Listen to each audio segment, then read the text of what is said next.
আমরা থানায় গেছি, গাড়ি একটা সিএনজি ছিল, ওইটাও আমরা থানায় নেওয়ার ব্যবস্থা করেছি, রোগটা ক্লিয়ার হয়েছে।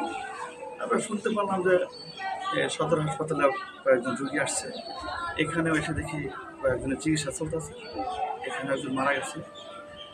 আমরা সিরাজ হলদি করবো, তারপরে যে মালিক আছে, বাসের যে অভিভাবক আছে, ওনার কাছে বুঝাই দিব, আর যারা আহত আছে তাদের চিকিৎসা এখানে চলতেছে। এটুকুই জানি। পাত্রে দেখতে যাওয়ার পথে প্রাণ গেল ভাই বোনের। পাবনা থেকে আমাদের প্রতিনিধি রবিউল ইসলামের পাঠানো তথ্যচিত্রের ডেস্ক রিপোর্ট।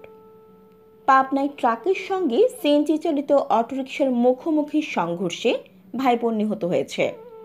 এছাড়া আহত হয়েছে একই পরিবারের আরও 5 জন। আহতদের মধ্যে 2 জনের অবস্থা আশঙ্কাজনক। বুধবার 26 জুন দুপুরে পাবনা সদর উপজেলার ঢাকা পাবনা মহাসড়কের ধোপাঘাটা এলাকায় এই দুর্ঘটনা ঘটে। নিহতরা হলেন বেড়া পৌর এলাকার শালকিপাড়া রাজকুমার হালদারের ছেলে প্রদীপ হালদার এবং মেয়ে শম্পারানী। শম্পারানী নাটোরের বাসিন্দা দীনেশের স্ত্রী। তারা পরিবারের এক সদস্যের বিয়ের পাত্রী দেখতে পাবনা শহরে যাচ্ছিলেন।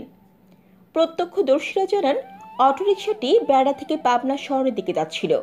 পাবনা শহরের অদূরে ধোপাঘাটা পৌঁছানোর পর বিপরীত দিক থেকে আসা একটি ট্রাকের সঙ্গে রিকশার মুখোমুখি সংঘর্ষ হয়। এতে অটোরিকশার যাত্রীসহ 7 জন গুরুতর আহত হন। আহতদের উদ্ধার করে পাবনা জেনারেল হাসপাতালে নেওয়া হলে কর্তব্যরত চিকিৎসক 2 জনকে মৃত ঘোষণা করেন। অন্যরা হাসপাতালে চিকিৎসাধীন। আহতদের মধ্যে অনুরাধা ধর নামের এক শিশু ছাড়া অন্যদের পরিচয় পাওয়া যায়নি।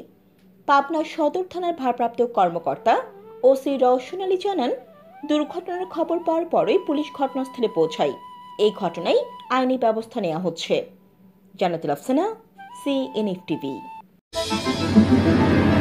সিএনএফ টিভি, আমাদের দৃষ্টি জুড়ে বাংলাদেশ।